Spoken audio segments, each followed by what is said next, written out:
Welcome back to another episode of the Christion Kirkley Show, and today I have Evan McCuen on. He is a beast in the real estate game. He has been crushing it here in Huntsville for a long time now. Evan, you want to go ahead and introduce yourself, man? Yeah, thanks. I appreciate the introduction. Evan McCuen, local real estate investor here in Huntsville, Alabama. We've been doing it since 2017 full time, got started in 2015. We flipped over 30, 40 houses. I really quit counting after that. Been involved in over 150 transactions, real estate transactions as far as wholesaling. And then I also do loan consulting for Longhorn Investment, so I can help people get loans. Awesome, man. What got you wanted to invest in real estate initially? Really, it was a lifestyle change. So we needed the freedom. And it was kind of an external thing. So I was a master tech for Acura and Honda. And really what led me down the path of real estate was they told me there was never going to be another $100,000 a year technician, master mechanic. And I said, okay, I'm going back to school. Quickly realized once I went back to school, I hated school, just regurgitating information, not really learning anything. One of our friends like, hey, have you been hearing these seminars to get involved in real estate? You want to go to it? We're like, yeah. My thought is if I can fix a car, I can fix a house. So we jumped in, we got coaching, we bought some mentorship, and that's how we started our journey. That's how we started in 2015. But what led us to quit our jobs, because, people thought we were crazy for quitting jobs. My wife was a government employee on the arsenal, and I obviously did, I worked on cars and stuff. So my wife became pregnant with my daughter, and I saw two paths. It was either work 60, 70 hours a week, never see them, or I can take a chance on myself and take a leap of faith and go all in on myself. So I cashed out my retirement at the time. It was like $35,000. I already had one flip in the works. It was coming on selling. I was like, look, I just need to flip 4 houses a year to make $100,000 and I'm good. That's such a crazy change of thought. I just realized that pretty recently, and I left my full-time 9 to 5 in August, and I still just realized, wow, it's only 4. And the reason for that is because I was doing these little base hits. But once you finally start learning keeping contractor costs low, you can actually negotiate with these guys and all these different things, putting in the right asking price. You're like, wow, it really only takes a few transactions a year to be where you really want to be. Yeah. And then with that, so your first year, you did that first flip. Was that a break even? Was that a win? What happened there? That was actually a win. Our first completed deal, we netted like $20K. And so I've got 2 first deals, and I'll explain that here in a moment. So the first deal that we actually completed, me and my wife did. So we bought it for $40,000. We put $40,000, and it was worth $120,000. We won't see those numbers today because this was back in 2016. But yeah, we netted like $20K, and I got bank financing. Is like 6% interest. They funded 80% of loan to cost. I could have did a perm loan on it and kept it as a rental, which we should have done. But that was my first successful flip, and we netted like $22K. And I was like, all right, that was my proof of concept. I'm all in. Let me just get more of these. Yeah. But my first deal that we bought, we had a bad partnership, and it just didn't go too well. One of our partners got pushed out, and the other partner wanted the asset. And just gave the asset. Yeah. Oh gosh. I didn't want any issues. So I just did a quick claim deed to her. But funny enough, when my deal was closing, she needed help because she didn't know how to finish a job. So I sent my contractor over there to help her finish her deal. I didn't earn anything off of it, but I marketed the heck out of that property, just trying to help her out, getting it sold and everything. But that was a quite fun experience too. And did you ever do any wholesaling along the way? So, I did quite a bit of wholesaling, but not first off. So after we did our first deal and we started looking for more opportunities, I realized with flips, your cash flow cycle is like this. You're spending money for a period of 3 to 6 months before you actually get a return. So really, I stumbled into wholesaling as a necessity because I quit my job. And then banks didn't want to lend to us because they didn't have W-2 income. And they're like, well, how are you making deals happen? I'm like, well, I've got my retirement we're living off of. But in bank size, I had no income, no experience. Why would they want to lend to me? So money for you. This is before I was doing hard money. Yep. Before I started raising a bunch of private money as well. Yeah. So I had to build my track record somehow. And so wholesaling, was a necessity. Yeah. And that's the thing. The thing about wholesaling is it has so much potential, but I just feel like to get that first one requires so much work that it scares so many people away. Josh, he actually went for 2 months grinding every day, making 50 calls a day, and he spent like $1,500 on a mailer campaign. Then he gave up for a couple of weeks, and he got a call, and it was like a $12K deal. So take you, and what was that process like of getting your first wholesale deal? So my first wholesale deal, I made $2,000, and I was happy as hell to make $2K. But it was more of like, I can do this because I was already marketing for flips, and so I had an opportunity that didn't make sense for me, but I locked it up for $35,000, and I think I sold it for 37, right? So I just made $2K. But I was like, no, like I didn't like this didn't fit my criteria exactly. It fit somebody else, and I still made money on it. So that was really me. I was happy with that. But then after that, I started shooting for like 8 and 10 and 15K assignment fees. But I always made sure the deals made sense for both parties. Yeah. And were you calling the homeowners, or did you have a team, or how did that work? So early on, I was doing TV commercials. So sellers were calling me. And then I was doing bandit signs and TV commercials. And so my first deal was off of bandit sign. That was my first flip. My first wholesale deal was off of TV commercial. And so I was like, look, it paid for my marketing for a month. I'm happy. Let me get some more. Yeah. I've got bandit sign, but people keep taking them down. So I need to find a better way. Yeah. If you're doing it here in Huntsville, that'll happen a lot. Pretty saturated. Well, yeah, and then you've got those fines you got to watch out for. Just put them up on the weekend, take them down. It's like $500 a sign. If you get it hit too many times. So I might need to do like outside of town, like Ardmore or something like that, small town. Yeah, I mean, I see them at like Home Depot. You can get creative with it. If you have permission, you can put it out there. But even like my yard signs for properties that we're selling, like they get taken too. So I'm just like, there's a bandit sign thief. They're just trying to ruin everyone's business. That's awful. We need to find this guy. So you got your first deal. You did bank financing. At what point did you realize that my DTI can't sustain any more houses and I need to get into hard money lending? And can you explain what hard money lending is for some of the new people? Yeah, I could definitely explain hard money lending. So what got me into hard money lending was I didn't have a track record for private lenders. And so like I was networking with individuals and they said they were private lenders, but you have to build that relationship and that trust to actually get private lenders, So then we were like, okay, what's the next step? Banks don't like us because we don't have W-2 income. What do we need to do? Right. So at that point, banks didn't like us because our DTI was all jacked up because we didn't have any income. Like it was just business money in the business. And then we had money personally. So what I learned was going to hard money is they don't care about W-2 jobs. What they care about is the asset, and they care that you have some liquidity and that you have some knowledge of what you're doing. So that's when I started using hard money, was at that point, because I'm like, look, we don't know what else to do, and we still want to do deals. And like I spent all this money on marketing, and I spent all this money in education. Like we're going to do deals. So that's what led me into hard money.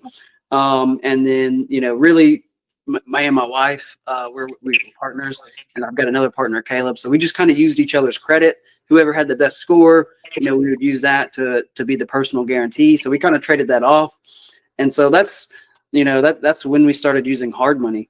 Hard money is truly just asset-based lending. So you're working with a direct lender. That it could be a fund or it could be an individual as an institution. they operate as an institution, but it's not institutional money. So like some other hard money lenders like Kiavi and some of these other places, they sell the notes. Like they're just originators. Like Longhorn Investments, like we have a 506B fund. There's over 20 million of liquidity in that they've raised. That we do have bank access as well, like lines of credit, I think over 40 million or close to 40 million. We service the notes in-house, and it's full circle. So like we originate, we service, and we do asset management, and we do a fund. So it's really like 3 businesses in one. Wow. For Longhorn, is it open to investors? I'm sure you have to be accredited.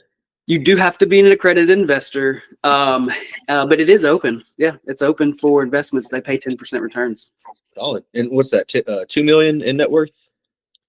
So it depends on how you get qualified, but I want to say you have to have individually 1 million of net worth in value. Jointly, it's something different. I've only looked at jointly stuff, so right, because me and my wife. But I think you have to earn over 250K jointly or 300K jointly, and then you have to own some assets. But it's like one or the other type thing. But it may have changed more recently. I just haven't looked at it because I'm like, meh. I hear you. Me and a buddy were talking about that the other day, and we were saying like it's kind of a crazy concept that the government can tell you what you can and can't invest in. And I get it. The SEC put it in place to protect the little guy and things like that. But I don't know, maybe there could be like some type of exemption from the fund. Let's say Longhorn has done a bunch of deals with you, and let's say you're at like 500K net worth, and they maybe write some type of note like, hey, this guy's legit, right? Right. A waiver would be cool. But yeah, I think that would be really good because there's so many like oil funds, like 9 to 13%. I'm sure you've been scrolling on Facebook and seeing the Phoenix Capital. Have you seen any of that? I've heard of it.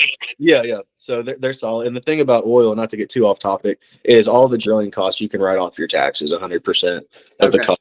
So it's an insane tax write-off. But it seems like the really like sweet stuff you have to be accredited for, unfortunately. Like investing in like SpaceX or something like that, you got to be accredited for it.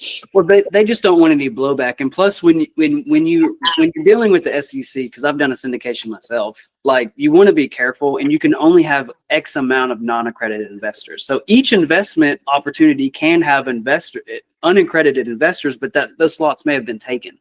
So like in a 506B, you can only have 25 or something like that non-accredited investors. Every investor after that has to be accredited.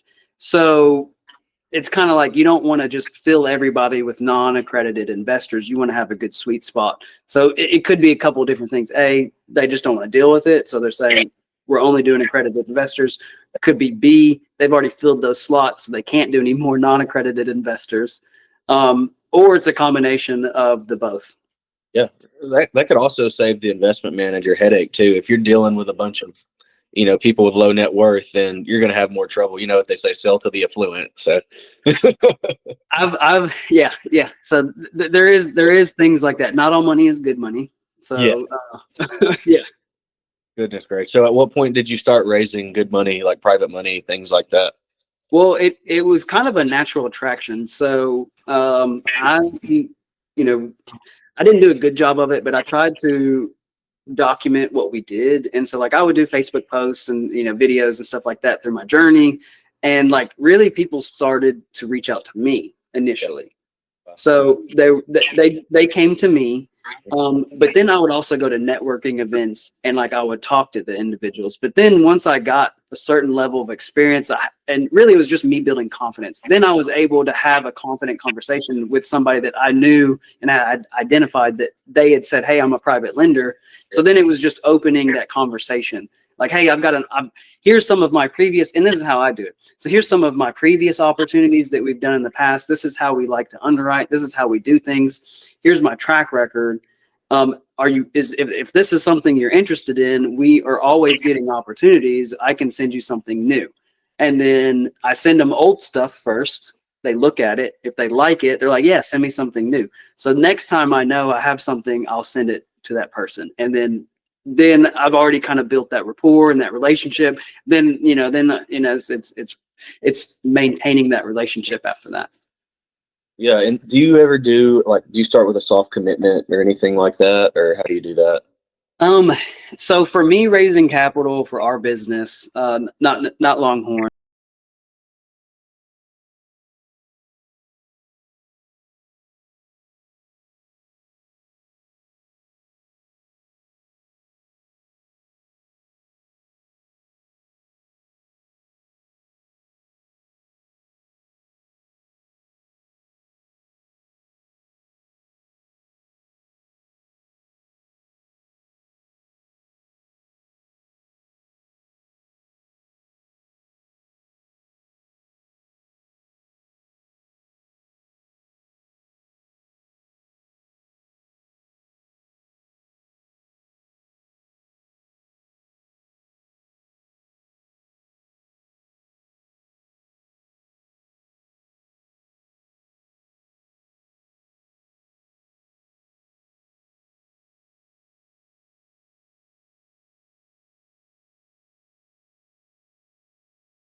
into trouble.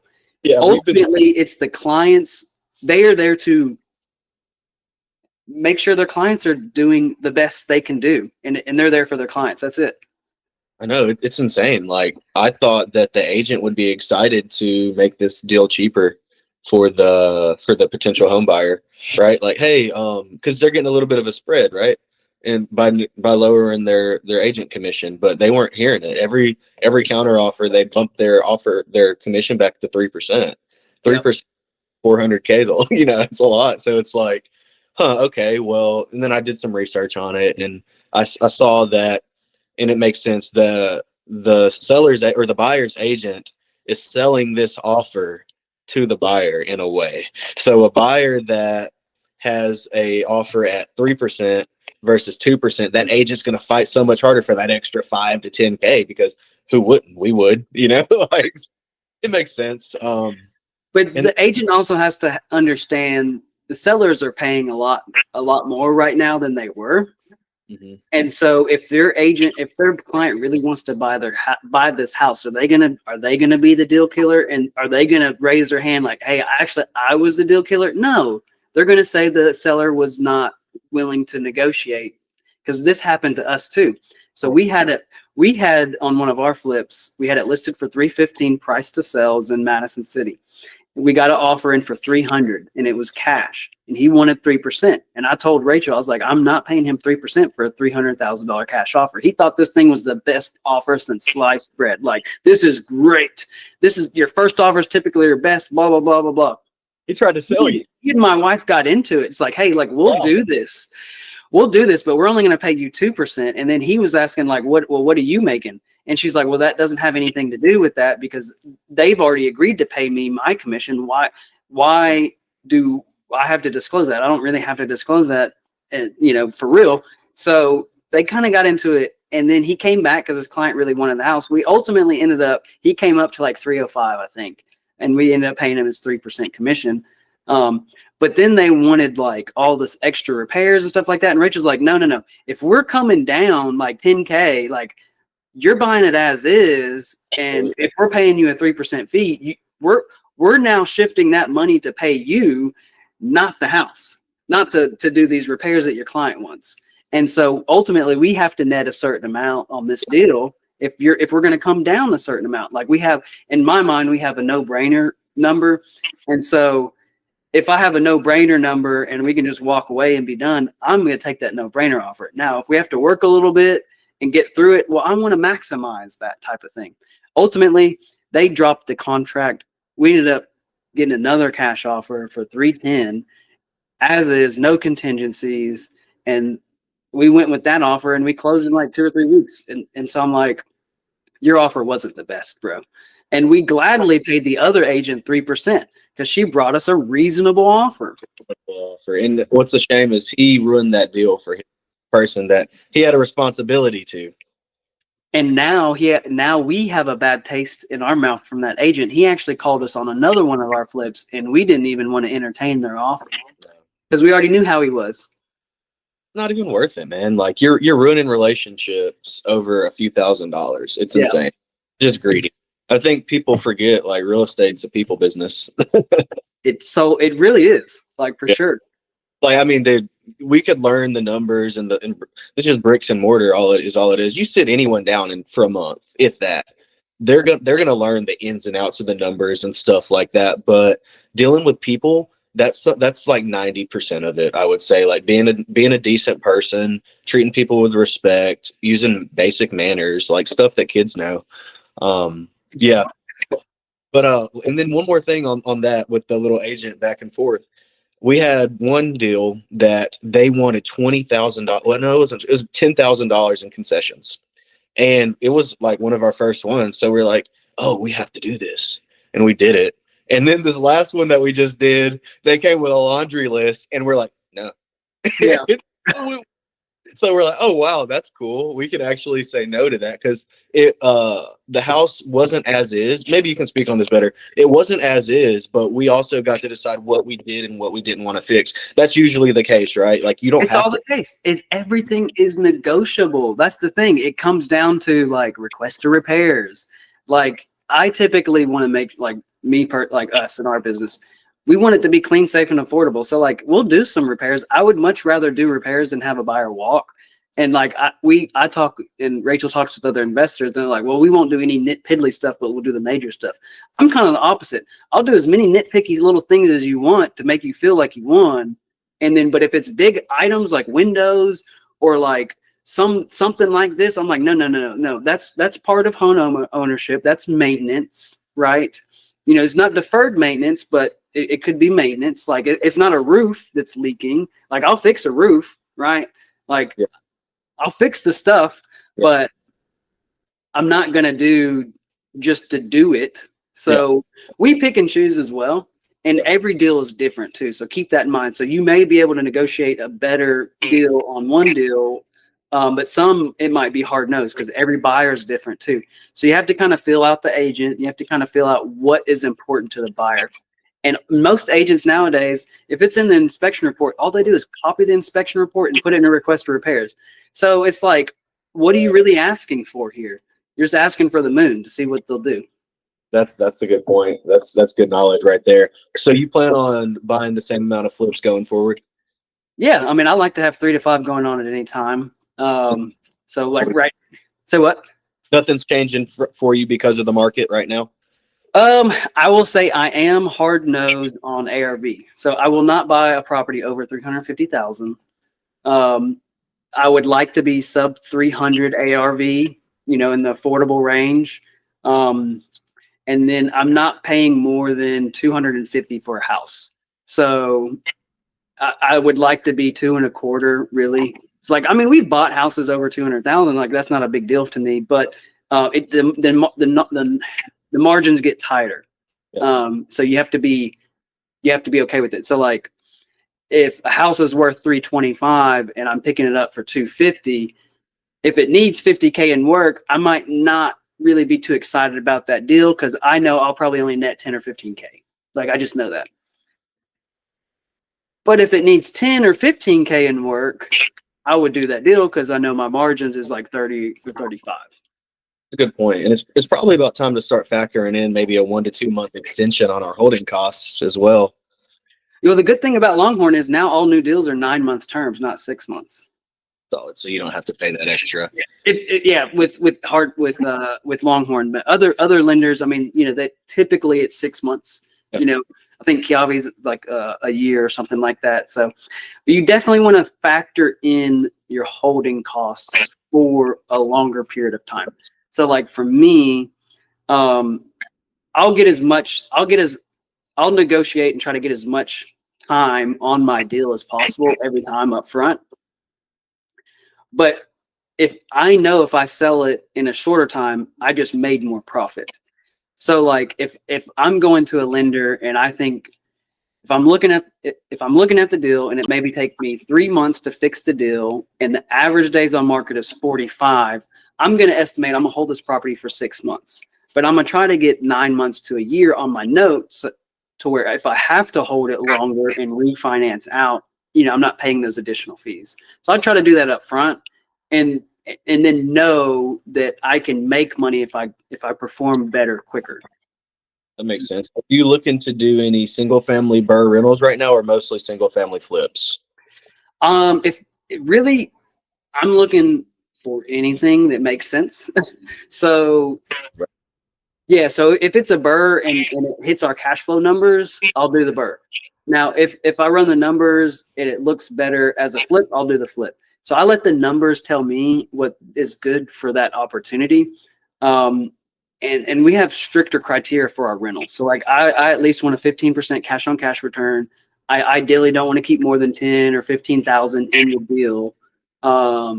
You know, so if I can burr and get all my money out, great. But if it doesn't hit my cash flow numbers, which I want to net at least $300 a month, like net.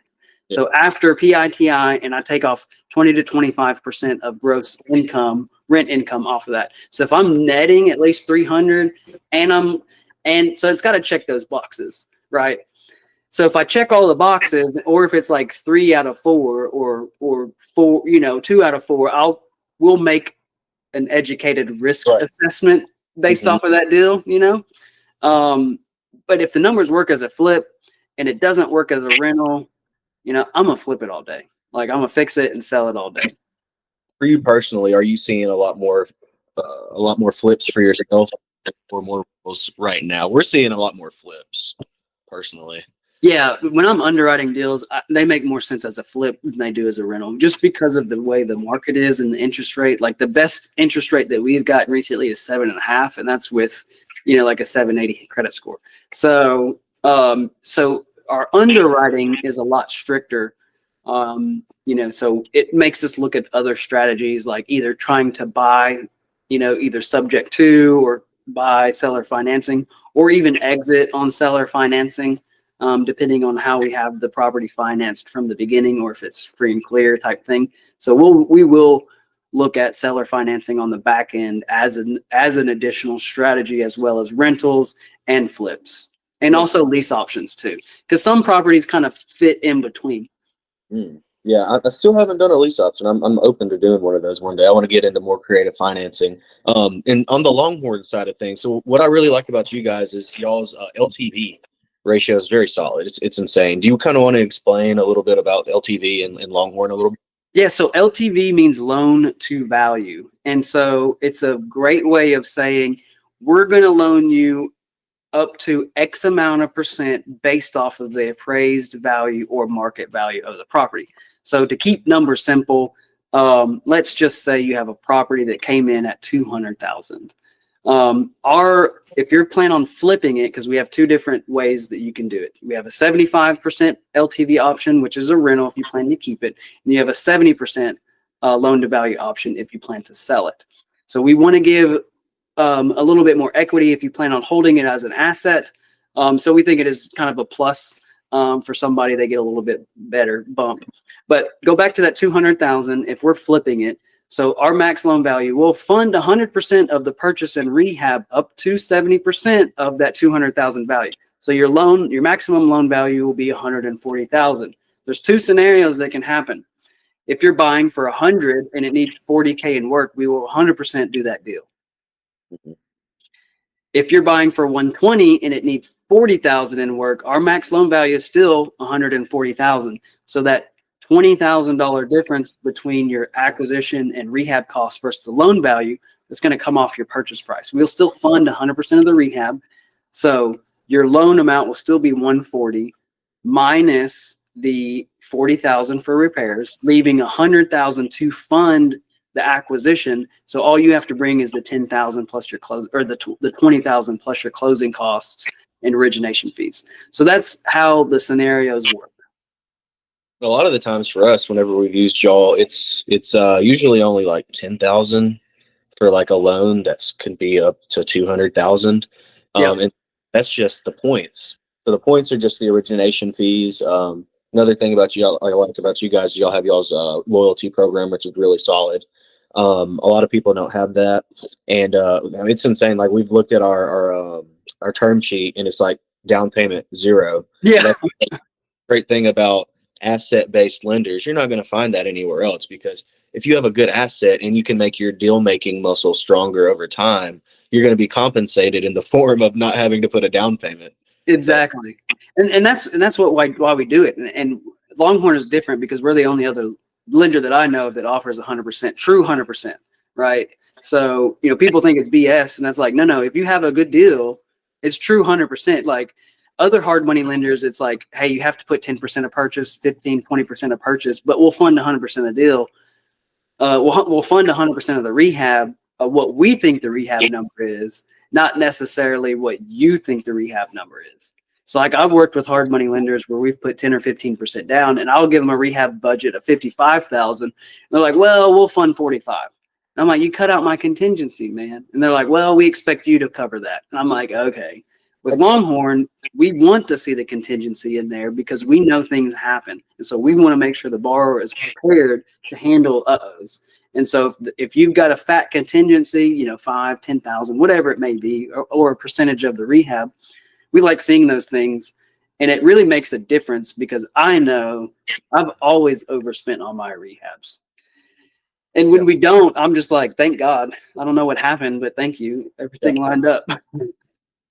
every time. And it's crazy. We've actually had a couple, like Maysville. We got that one pretty recently with you, and I believe we thought ARV after repair value was 310, and it turns out the wholesaler made a mistake, which Oh he's yeah.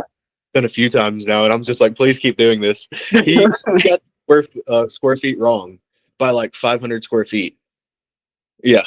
And then he did this on another one that we just had. So he just added like 50K into our ARV. And you, if you look at the term sheet and go back and look at that, I believe that was 0 down. And we were able to have like a lot more wiggle room now on our loan, which was really solid.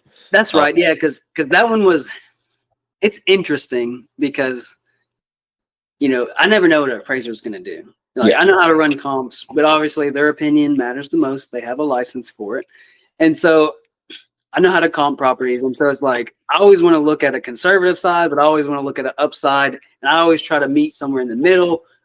Or if I don't like the deal, I'm definitely going to be on the conservative side if I'm not too excited about it. But if I'm really excited about it, I don't want to push myself too high because I've seen issues like that. So, I'm glad we were able to help out on that one. I knew it came in higher, and I think I was a little surprised, but it's a happy surprise.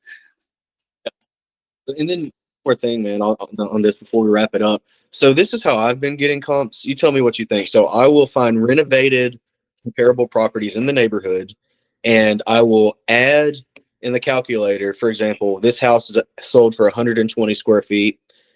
This house sold for 130, and I'll add them up. And let's say there's 5. And then I'll add that number, and then I'll divide it by 5. And then that gives me my average price per square foot. And then I multiply that average price per square foot by the square footage of the subject property. Is that how you do it? I mean, that's not wrong. So there's lots of ways to do it, but ultimately you've got to find a common ground. And so our market in the Huntsville area, a lot of realtors will rely on price per square foot. That's how they market and comp properties. But what they fail to realize is there's also a sellability factor in the neighborhood that they don't really consider. And so you got to look at what is actually selling in the neighborhood at a total price. So sometimes you have to clear all filters and look at what the physical sales price is, because sometimes you can run into a situation where the price per square foot ARV is a lot higher than what the neighborhood can support. And so in those situations, it's not like the house isn't worth it. It's more of like the buyer can't afford it. That's a good point. And so you may get a higher appraiser, but are you going to be able to sell it at that amount in a reasonable time? And so you got to look at these couple of factors, and that's what an appraiser does as well. You know, they look at, you know, the market and the conditions. So it's not all price per square foot. The best way that I have found to run comps is I look, and we can't do it all the time in our area, but I look at a half-mile radius, quarter-mile radius, if there's enough comps. I look at same neighborhood. I don't like jumping neighborhoods, and I don't like crossing main roads, and I definitely will not cross highways. Zip codes and counties are questionable because we do have cities that are in 2 counties. And so you have to kind of be open to a neighborhood that is like, this neighborhood is in Limestone County, but this neighborhood is in Madison County, but it's all in the same neighborhood. So neighborhood is best. You look at half-mile, quarter-mile radius. I look at 10 to 20% square footage range, either plus or minus. I only want to look in that tight range. And then I only want to look at like kind bed and bath. So if the bed is a 3, I'm only looking at 3s. If the bath is a 2, I only really want to be looking at 2s. Now, if you can't find the good 3 to 5 comps or 3 to 5 comparable properties, you can play with it. Just don't play with it too much, because you can skew your own data. You can find what you want to find and justify it some way. So you just don't want to get outside that range. And then another thing is just looking at, okay, is this a single family ranch? Is this a 2-story? Is this a split level? Is this a condo? Is this a townhome? So you always want to compare like to like. And then if you can't, say you're looking at a 2-story house, but all the cells are a 1-story ranch. Well, you got to kind of understand, put yourself in a buyer's lens, in a buyer's shoes. Who's going to buy a 2-story house, right? It's typically going to be a young family. It's not going to be an older couple because they're trying to get out of the stairs, right? They're not wanting to retire. They want to get on a ranch. So you got to look at who is your buyer pool and who can you sell that property to. And so you got to kind of look at those things too. So those are all stuff you won't find in numbers, right? That's all kind of perception. Yeah. So you just want to kind of put yourself in your buyer's shoes and kind of look at, does that make sense? Yeah. Now, if we're all cookie cutter and everything lines up, man, it's easy. It's gravy. But in our area, it kind of gets tougher. I mean, and to add a layer, like I was also taught to look within 10 years 10-year build range. So like plus or minus 10-year build. Sometimes we can't do that in our neighborhood, but if you really, really want to get granular, okay, if your house was built in 1970, well, I'm not looking at anything above 1980, and I'm not looking at anything below 1960. All that can go away. That's all noise. And then you can get really granular on your comps. Now, if you're looking in 5 points, that area is tough to comp. I grew up in 5 points, and I've bought houses there too. But that area is tough to comp because it's street by street. When you get into the street by street, you really got to look at everything: price per square, resellability, what type of characteristics your house has. Is it a historic home or not? Yeah, it just kind of it gets more granular. Absolutely. And this is why it's great to work with somebody that's an actual investor. If you walk into, I'd say 9 out of 10 banks and you're like, hey, I got this property. One, the banker's probably going to act like they know about real estate whenever they just heard their uncle mention it at Thanksgiving, and they actually don't know anything about real estate. So you want to find a lender that actually does real estate and knows real estate. That's why Longhorn's great. Evan, he's actually a loan consultant. So he walks you through the process. Anytime we have any questions, we give him a call, and he's very thorough. He's a very solid guy. So y'all can find him at Evan McCuen on Facebook. I'm actually going to tag the link in below on the description of this video. Evan, anything else you want to say, man? Good to go? Yeah, I mean, I love working with new investors. The way I like to give back is I don't want them to take losses like I did. So I try to keep people out of bad deals, or at least I give my honest opinion, not just to get a deal done. I know, like working with you, like there's been some opportunities. I'm like, I just don't know about that one. Like, if you want to do it, okay, but like, man, I don't know. That's tight. So like, I like to give back because I don't want to ever have someone like bringing money to a table to sell deals sucks. Like, not only did you spend time, energy, and effort to get the deal and get it done, but now you got to bring money. So like, it's just not fun, man. So I like to help out any way I can. So I would rather tell you no now than you be like, I told you so later. Saved us from getting into some tough situations a few times, and we're grateful for that, brother. So, well, I appreciate your time, Evan. Oh, you're welcome. Thank you, sir. Yes, sir. Take it easy, man. Peace.